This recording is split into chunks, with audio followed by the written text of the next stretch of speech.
Hello, everyone. That's not my introduction. Sorry. That's my favorite YouTuber's introduction. What? That's messed up, man. Anyway, this is Wifey. Some of you, some of them might not know your name because you've streamed with me, but you haven't really joined me for an official YouTube video. Anyway, you guys took our requirements yesterday of comments, which Lucy told me as a joke, and you blew it out of the water. 15,000 comments. Yeah, I really didn't think we were going to get past 10K. That's why I made that promise. She doesn't even know I get that many views. She thought I got like 4,000 or 5,000 views per video, but I mean, this chess drama. There's chess drama? Yeah, there's some pretty crazy chess drama, but yeah. So what do you think about it? I think it's dramatic. And that's today's recap. So we'll catch you next time, everybody, for the Singfield Cup. No, but seriously, we're gonna try to do this we're gonna try to cover all the games today. No new updates on the Hans Niemann Magnus Carlsen thing. Isn't it weird Magnus hasn't put anything out after that? I mean, for all we know, he could have just been a huge fan of Jose Mourinho, right? And we're just all reading too much into it. Yeah, he could have just left the tournament because he had really bad constipation, but he was like, okay, I cannot speak because then I will get in trouble. And then or I cannot speak because then, never mind. I'm not gonna finish my thought. Yeah, don't finish your thought. There's some humor does not. Yeah, there's for YouTube. It's not for Twitch. Anyway, all right, game one. Yeah, so we have Shahryar Mamedyarov. From which country is that? Very good, Azerbaijan, versus Nepo, who plays under the international flag because very good. Yeah, they don't let him have the flag. So this is the Nimso Indian defense. And so Queen C2 defends the horse, and you want to push E4. If at any point you have questions, you should ask. That's why the viewers are very excited too. I'm observing. You're observing the recap so live. So far, this is nothing unusual. I don't have any questions. Yeah, this is a very sharp variation. Black would not be surrendering the center to white like this if they didn't have a actual response. So black does this, and white gets a lot of development, and black just tries to smash the center. Again, you don't play this with black unless you know what you're doing, and these guys are kind of high rated. They must know what they're doing. How come you've never taught me the Nimso Indian defense? Because you can't.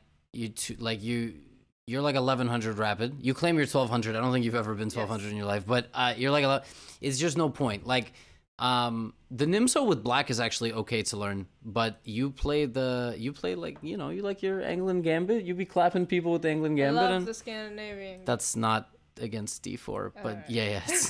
No, well, I'll play it regardless. No, Nimso is very good with black. The problem is that nobody at the 1000, 1100 level knows how to play either any part of this position with white or with black. Sure. If you guys check the database of this position, you're gonna find 40 games between Wesley So and Hikaru, which all end in draws. It's the one variation where they just make draws because they're boys.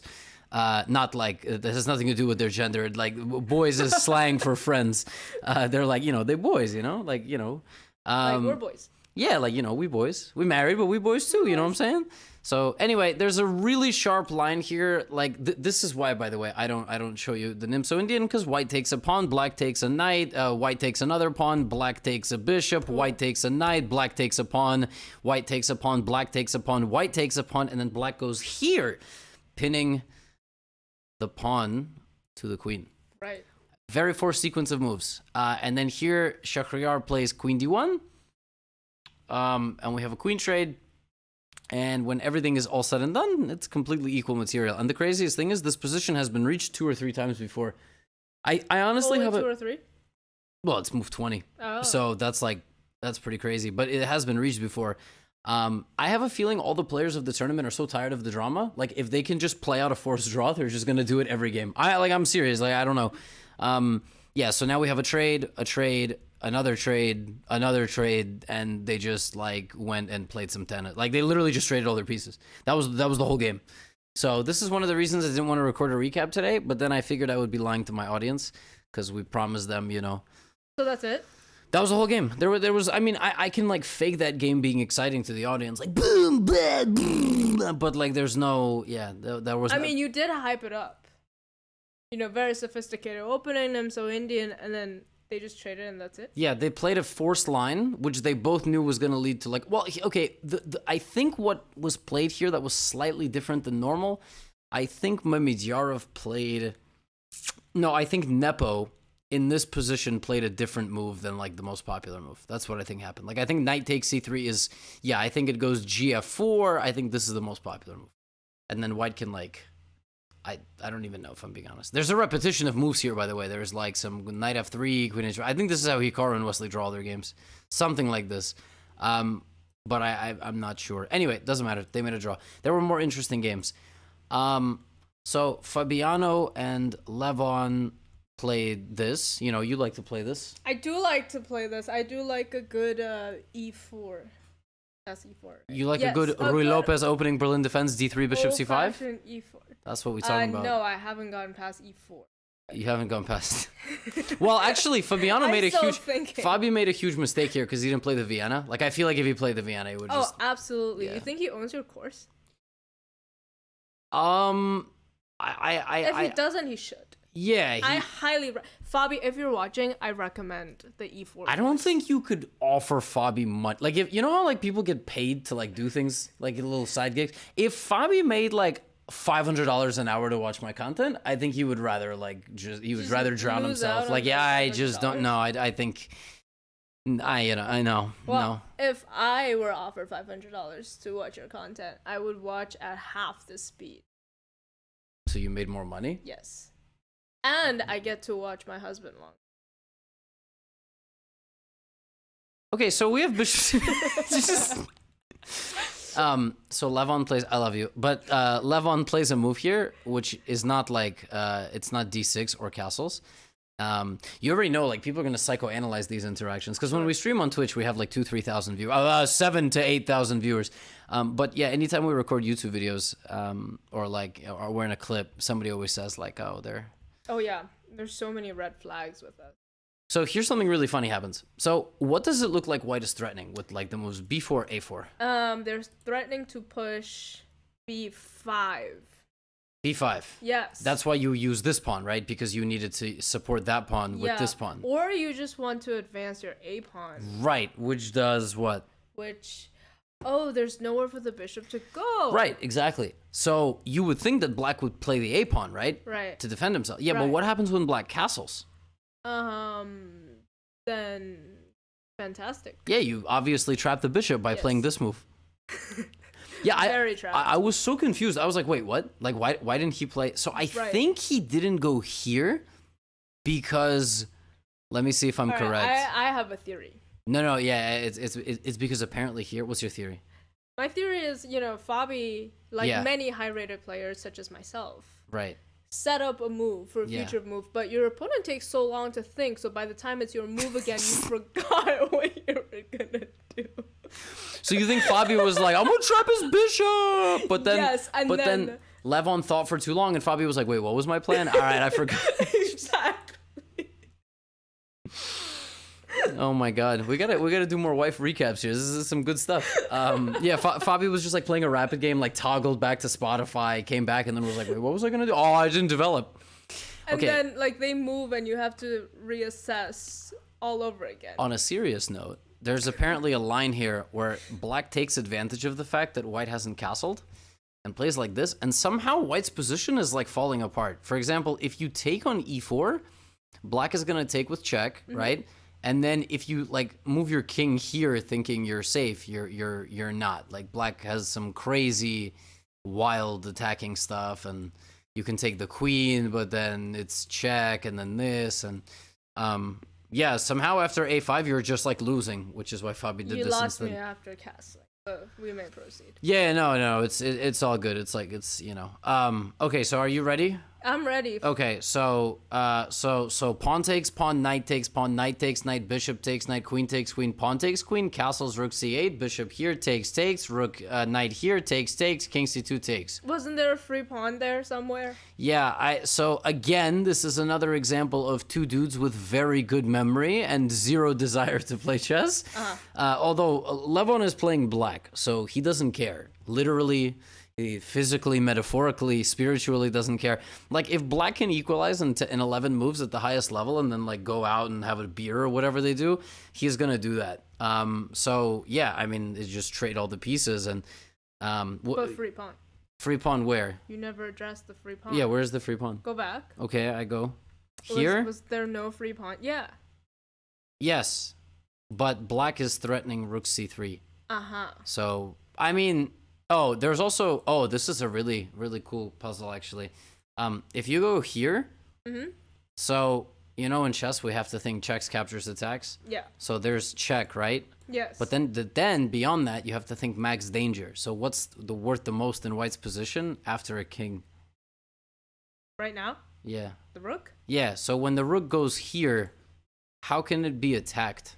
By the bishop. And by? And by the horsey, which c4, yeah, which also attacks the bishop. Oh shite! Yes. Oh, this is how I beat you in chess last night. Correct. That sounds like an innuendo, but she actually did in fact beat me at chess. So here, yeah, but the computer is even more savage. So this is the second engine move, but the computer goes rook c3, baiting the king to defend this, then sacrificing for the knight, and then hitting you with a fork. Oh no! And telling you to eat some booty. Well, actually, some people enjoy that. But yeah, anyway, what? Wait. But if you just move the rook, it's check. Oh, it's check. Yeah. So the computer baited you into defending your bishop and then slapped you. Yeah, the computer, but that doesn't happen, and we just trade a bunch of pieces. You want to know something more insane? Yes. All of this happened in a game.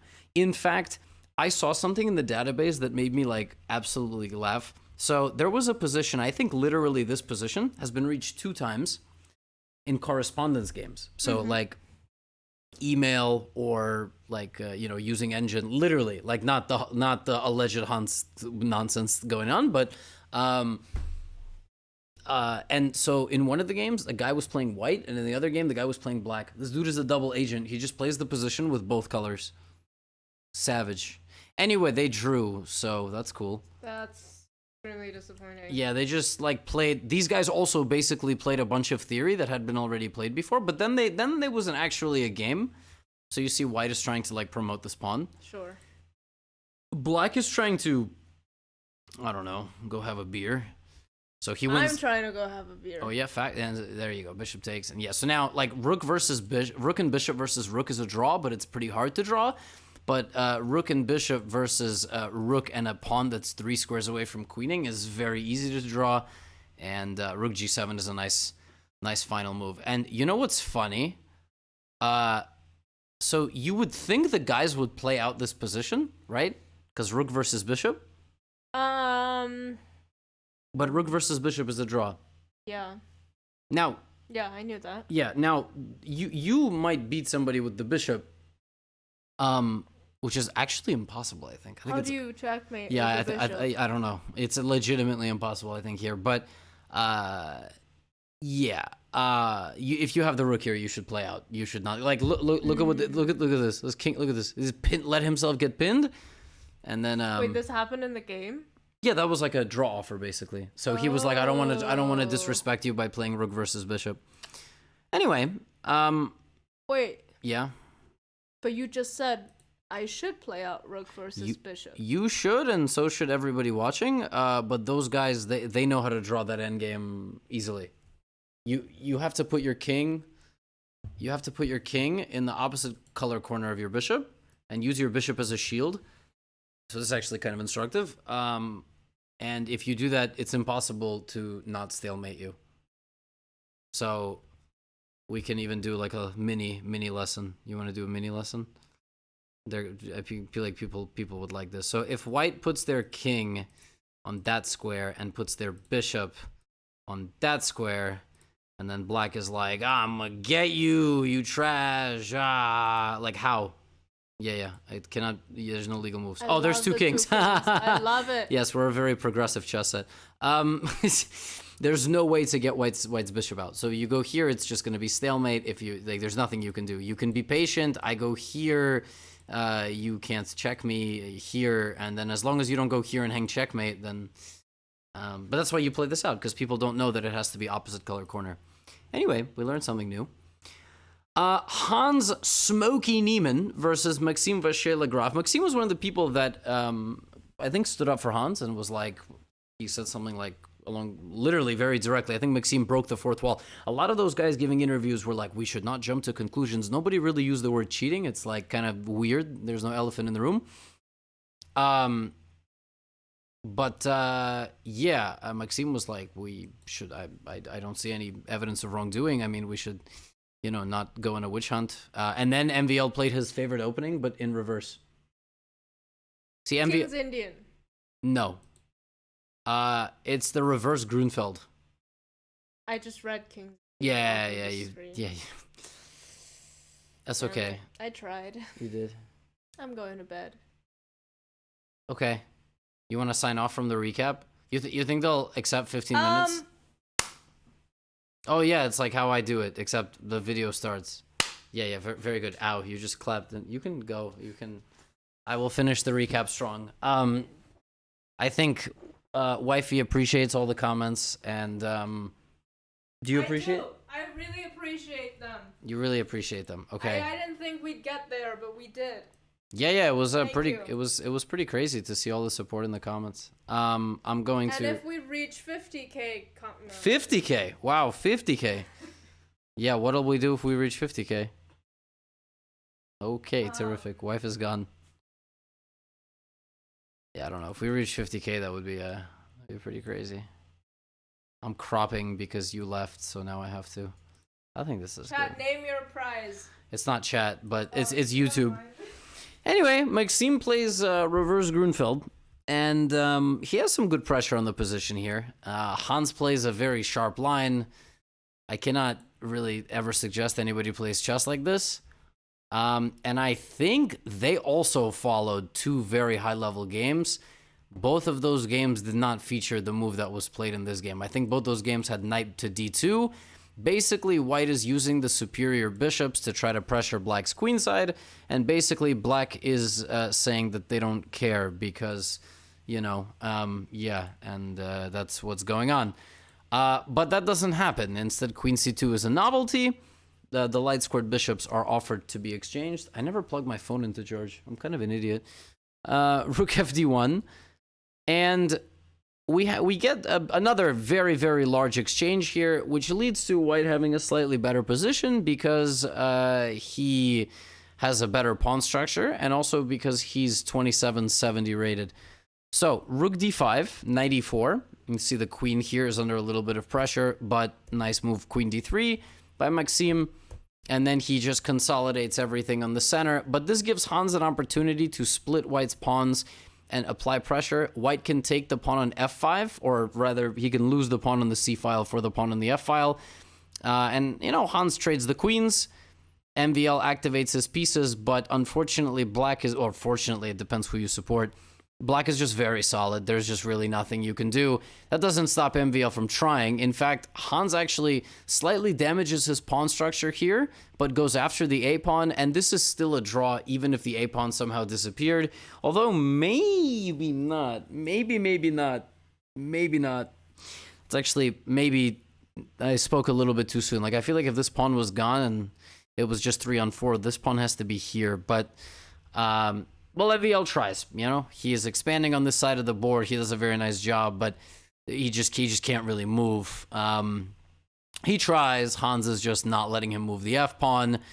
There the f-pawn finally moved, but by the time you go over there, now I go a2, and my rook is just gonna harass you. So you can't do anything. Yeah, king back to g8, and if you play king f6, then I'm gonna play rook f1. And if rook a2, I'm going to play check, take a pawn, and it's just going to be a draw. And that's basically what happens. Maxime just is like, all right, there's nothing I can do. Solid game by Hans. I mean, what to say? Holding with black, gaining more rating. I think he's performing at like 2750. So really effortless draw from him. And the last game of the day was super exciting. It was Linier Dominguez Perez versus Alireza Firouzja. This was a Najdorf Sicilian. It was this variation where black offers a draw in the first 7 moves. And then the bishop goes to g5. So like the one drawback of playing the move bishop e3 is black could actually very stubbornly just try to repeat moves, and then you have to do this. And then black takes on the onus of playing h6, g5. This is theory. This has all been played before many times. It's a very sharp variation. Black gives away the light squared bishop, kind of opens up the king a little bit. And so this is one of the most bogus lines of all time. Essentially, if black were to play this position like normal, and by normal I mean short castle, that is definitely okay. But white is very solid. White has almost no weaknesses. White is going to castle, slowly improve the position. Basically, at some point, start asking, what have you done with these pawns, right? Why did you overextend? And so for that reason, since black is worse in what they call statics of the position are like pawn structure. White has a very solid structure. It's better than black's structure. Black has a slightly weaker king. Black doesn't have the bishop pair. So black is lacking in static play, in kind of like traditional advantage style play. And to offset that, black has to, resort to dynamics. Like, for example, I don't know, people who are maybe uninteresting or not particularly successful still have to, wear bright, flashy clothes or drive a really expensive car that they've only rented for like 30 days. I don't know. I'm just saying that's basically what black has to do in the position. Well, you're about to see what black does. Black plays queen a5 and then sacrifices a full knight. Like literally just knight f3. And this has all been played before, because then you sacrifice the bishop. You take a pawn on c3. And there is a really incredible moment here. If king e2, then knight d4 wins the queen. So white has to give away this, and this has all happened before. Everything in this game, the first 26 moves by both parties has happened before. And I think there was a game here where white played either knight e3 or queen d3. And in this game, Dominguez Perez plays h4, which is a novelty. That move has never been played before. He played a novelty on the 27th move of the game, and it was the top engine move. I mean, honestly, being a 2770 rated GM just kind of sounds like it sucks. Like, can I just say that right now? Hot take. I think being a 2770 is just, it must be like awful, because you spend so many hours preparing 28 moves of theory only for positions to be plus 0.2, and you know what? It doesn't even do anything. The game, the 90% chance that ends in a draw anyway. There's like a 10% chance you're gonna win or lose. I mean, and you're 2770. You're a god amongst chess players. But to become world champion, you need to be 28, 50. It's out here. I mean, God, good Lord, being a 2770 must be tough. I mean, I'm telling you, if you subtract 2,000 rating points from a 2770, you get 770. I'm not sure if you knew that, if you can do quick maths. But being a 700 is so much more fun than being a 2700. You don't know anything about chess. You know what you're getting yourself into, all right? You have no idea. It's so much fun. Every game is like a new story that you can write, tell your grandkids about. Tell us about that chess game you played where you hung 16 queens, Grandpa. You can make memories. What can you make when you're 2770? Anyway, rant aside, this game was super crazy. So, Lanier played the move h4 and then immediately went wrong, I think. I think Stockfish wanted HG and HG and knight e3. This is what the computer wanted. Instead of, I don't know, his engine is better than mine. Instead of that, we got this position, which is an endgame, which actually, to be honest with you, visually speaking, I thought black was better here. Because 9 times out of 10, knight and bishop are better than a rook, but not in a case where white's pawn structures are in total ruin. And black has potential opportunities to create passed pawns. And I just sort of thought that, like, maybe Alireza was playing for a win. And that's kind of why it shouldn't be surprising. Alireza actually declined repetition. He tried to win the game. And he tried to, like, hide his king. And then he tried to consolidate and bring his pawns forward. The problem with black's position, though, is that I think black wants a queen trade. Right? And so had this queen trade happened, that would have given very good chances to Firouzja to win, because he would get these 3 pawns. And yeah, the engine thinks it's minus 1.4. So it definitely thinks that black is playing for a win. Lanier is not going to trade queens because he's not a Gotham subscriber, which, he could change. But yeah, and now anytime black tries to make forward progress, he's going to weaken something, right? So look, he made a little progress. Now this is weak, and if it goes forward, the light squares are weak. If this goes forward, it gets taken, right? It gets taken, and the dark squares are weak. So immediately, like, Lanier starts poking, right? He starts poking and prodding, and he's just not letting the pawns go forward. And the pawns finally comes forward, and they're completely blockaded. And the white king is, like, shockingly safe, right? And, well, finally it's just too late. Like, now Firouzja doesn't want to trade queens because now the pawn will die, then this pawn will die, and now white is completely winning. So, yeah, that doesn't happen, and Firouzja tries his best. But listen, Lanier was just absolutely not to be denied. And 55 moves into this game, we have another draw. Listen, I don't like to make recaps of classical chess events when there are 4 draws. But I also, you know, YouTube is really, I'm going to be honest with you guys, if you don't put out a YouTube video in 24 hours or potentially 36 or 48 hours, the rest of your videos do really poorly. So, like, as long as you're consistent in uploading the rest of your videos, get into the algorithm and, you know, continue a good flow. Today was a very boring day. Today, nothing happened in this whole cheating stuff, and nothing happened really in the chessboard either. But at least my wifey joined for a recap, so will you join for a full one? If we get... Alright, if we get 30,000 comments, wife will stay for an entire recap. That seems like a lot. Also, it's good that I shouted out the comments thing, and nobody watches for 26 minutes. If you're watching in 26 minutes later, you can leave a comment about that. We're enjoying reading your comments. Vacation's going well. Thanks for asking. You didn't ask, but it's my first vacation in like 2 years, basically, so maybe even longer. We don't take vacations. I mean, it's still recording stuff, you know? Anyway, Singfield Cup will be over soon, and one day we'll get an update from Magnus Carlsen, I suppose. So I'll see you all tomorrow. Get out of here.